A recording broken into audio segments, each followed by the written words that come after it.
tersembunyi darinya.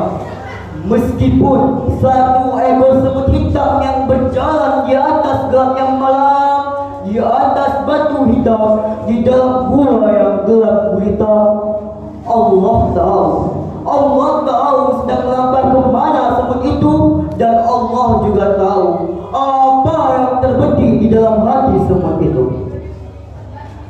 Dan jika satu ekor semut saja diketahui Allah zahir dan batinnya, maka jutaan, miliaran, triliunan makhluk hidup yang ada di muka bumi ini diketahui Allah zahir dan batinnya. Yang kedua, salawat berangkaikan salam tak lupa pula kita curahkan kepada junjungan alam, yakni Nabi besar Muhammad sallallahu alaihi wasallam, dengan melafazkan Allahumma salli ala sayyidina Muhammad wa ala ali sayyidina Muhammad. Semoga kita semua mendapatkan syafaatnya di yaumil akhir nanti. Amin, amin ya rabbal alamin.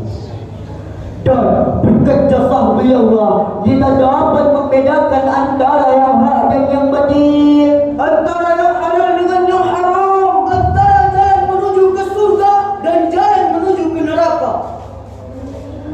Dengan juri yang arif dan bijaksana, hadirin yang kami banggakan, berdirinya kami di sini ingin menyampaikan sebuah syarahan Quran yang berjudul Jihad dalam membangun persaudaraan.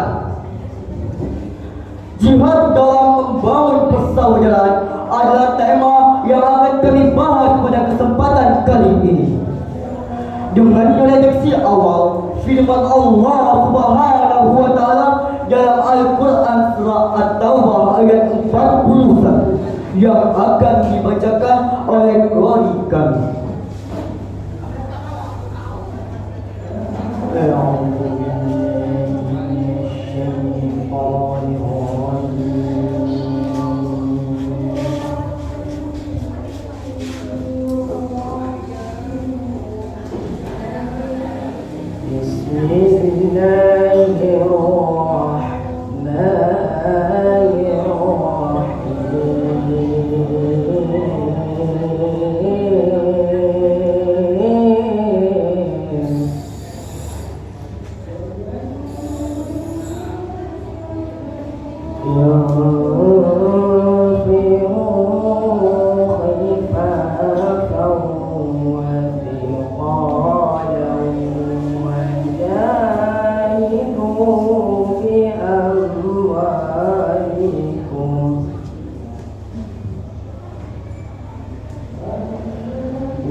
Dengan menyebut nama Allah yang Maha Pengasih lagi Maha Penyayang. Berangkatlah kamu baik dengan rasa ringan maupun dengan rasa berat, dan berjihadlah dengan harta dan jiwamu di jalan Allah. Yang demikian itu adalah lebih baik jika kamu mengetahui. Hadirin muslimin rahimakumullah, Profesor Dr. Muhammad Rohis Shihab dalam karyanya Tafsir Al-Misbah menjelaskan bahwa sesungguhnya perintah untuk berperang sebagai salah satu makna jihad di dalam ayat tersebut tidaklah dibutuhkan oleh Allah dan tidak juga oleh Rasulnya Muhammad SAW. Karena sesungguhnya Allah telah membela dan mendukung umat Islam ketika ia sendiri ataupun berdua. Namun jika kita mengetahui betapa banyak sisi kebajikan yang disiapkan oleh Allah bagi mereka yang berjihad dan taat kepada Allah, tentulah umat Islam akan melaksanakan perintah tersebut. Hal ini jika ditinjau dari berbagai aspek duniawi dan ukrawi sebagaimana difahami dari bentuk nakairah ataupun indefinitif kata khair di dalam ayat tersebut. Dampak positif yang membawa kebaikan dan kebajikan melalui jihad sesungguhnya selaras dengan dakwah dan jihad para ulama penyebar Islam di tanah Nusantara ini. Hindu Buddha ke dalam agama Islam dengan penuh kedamaian di abad 15 sampai 16. Dengan demikian, ungkapan yang menyatakan bahwa ajaran Islam pada abad ke-18 dan ke-19 berada di bawah bayang-bayang Wan Songo tidaklah berlebih-lebihan. Bahkan selama hampir 5 abad setelah periode Wan Songo, pengaruh mereka tetap terlihat dan terasa jelas hingga kini. Lalu muncullah sebuah pertanyaan. Apakah model Indonesia yang menggerakkan jihad sebagai sarana ilham ataupun terorisme merupakan model jihad di Indonesia? Tentunya tidak. Islam Indonesia dibangun dengan model toleransi terhadap produk-produk lokal budaya yang ada. Islam Indonesia tidak memberantas tempat-tempat ibadah yang berbeda dengan Islam. Bahkan begitu banyak masjid-masjid di Indonesia yang dibangun dengan model budaya mereka dan jauh dari model tanah Arab. Namun saat ini yang terjadi adalah begitu banyak para pendakwa baru yang seringkali membajak Islam demi hawa nafsunya untuk menguasai seseorang ataupun sekelompok orang. Pantas jika Rasulullah SAW dulu pernah menasihati para sahabat melalui sabdanya, Raja'na minal jihadil asghari ilal jihadil akbar. Qalu wa ma jihadul akbar? Qala mujahidatul abdi hawa.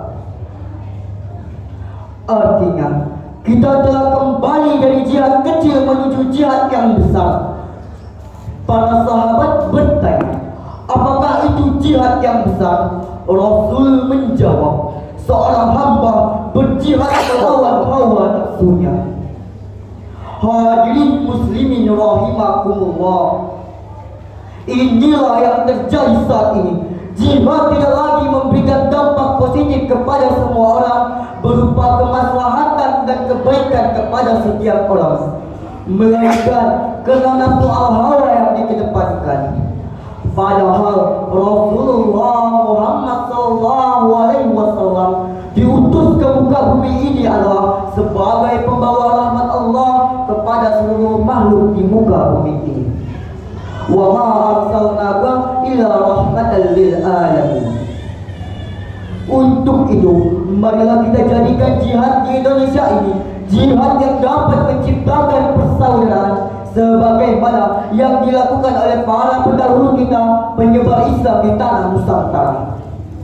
Bukan seperti yang dilakukan oleh para pembajak Islam yang membesarkan nama Islam melalui tindakan teror terhadap orang-orang yang berbeda dengan mereka. Lalu bagaimanakah cara kita untuk membangun persaudaraan antar sesama umat Islam dalam memaknai perbedaan terhadap teks-teks jihad? Untuk itu, marilah kita simak bersama firman Allah Subhanahu wa taala dalam Al-Qur'an surah Al-Hujurat ayat 10 yang akan dibacakan oleh Qari. Innamal mu'minuna ikhwatun faslihu baina akhawaykum.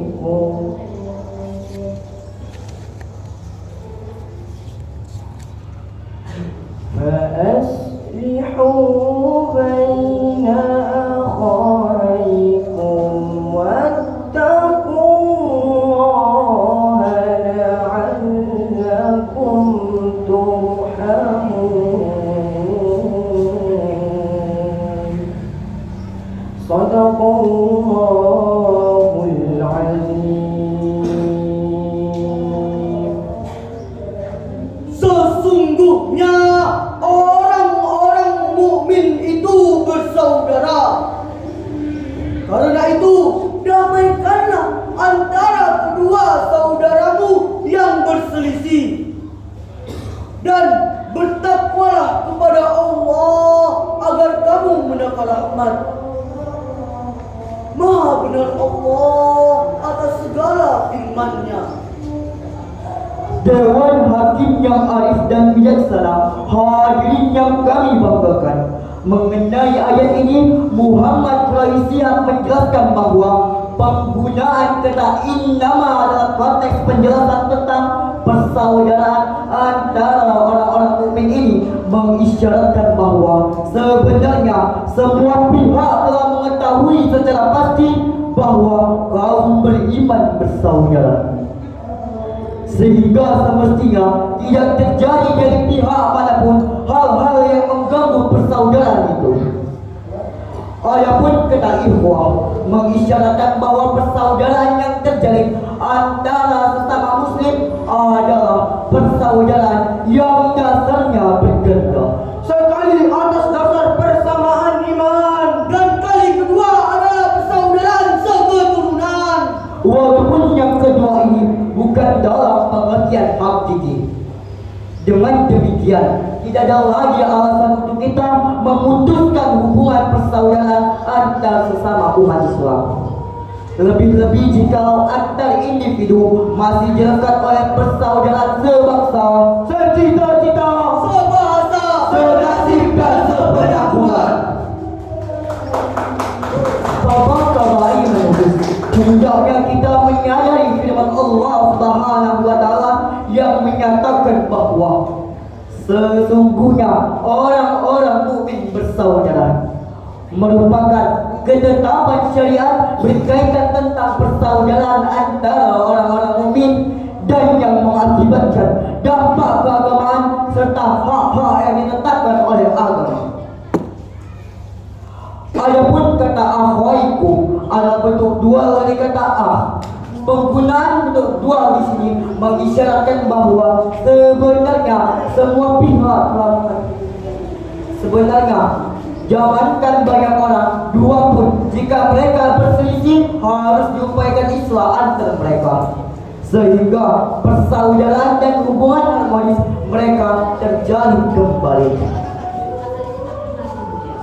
Dengan demikian, ayat di atas mengisyaratkan dengan sangat jelas bahwa persatuan dan kesatuan serta hubungan harmonis antara anggota masyarakat kecil atau besar akan melahirkan limpahan rahmat bagi mereka semua. Sebaliknya, perpecahan dan keretakan hubungan akan mengundang lahirnya bencana buat mereka semua, yang pada puncaknya dapat mengakibatkan pertumpahan darah dan perang saudara. Jadi kesimpulan dari syarahan Quran kami ini adalah kami menghimbau kepada seluruh umat Islam, marilah kita terus bersama-sama berjihad di jalan Allah dengan penuh keramahan, dengan cara menghormati local wisdom bangsa ini. sehingga jihad dapat menciptakan persaudaraan yang kuat antar sesama umat Islam. Mungkin hanya ini saja yang bisa kami sampaikan. Apabila ada kesalahan datangnya dari kami, dan apabila ada kebenaran itu datangnya dari Allah Subhanahu wa taala. Wabillahi taufiq wal hidayah. Wassalamualaikum warahmatullahi wabarakatuh.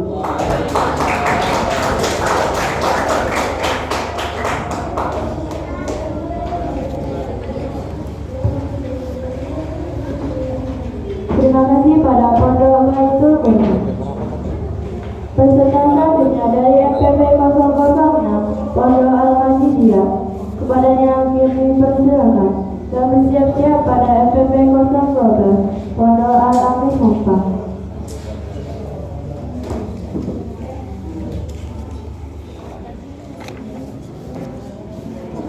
Ya sayang. Tadi kita berapa tadi 28 ya?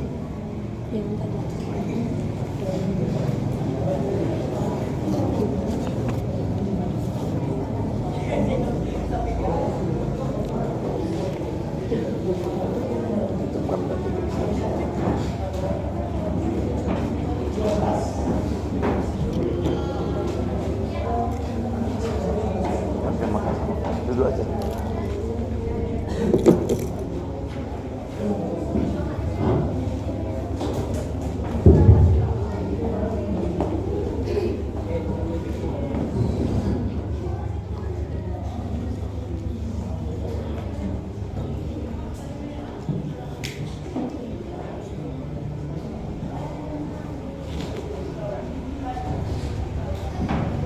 Innahu min Sulaiman Wa innahu bismillahirrahmanirrahim. Uhaikum tahiyatan Tahiyatan islamiyatan Tahiyatan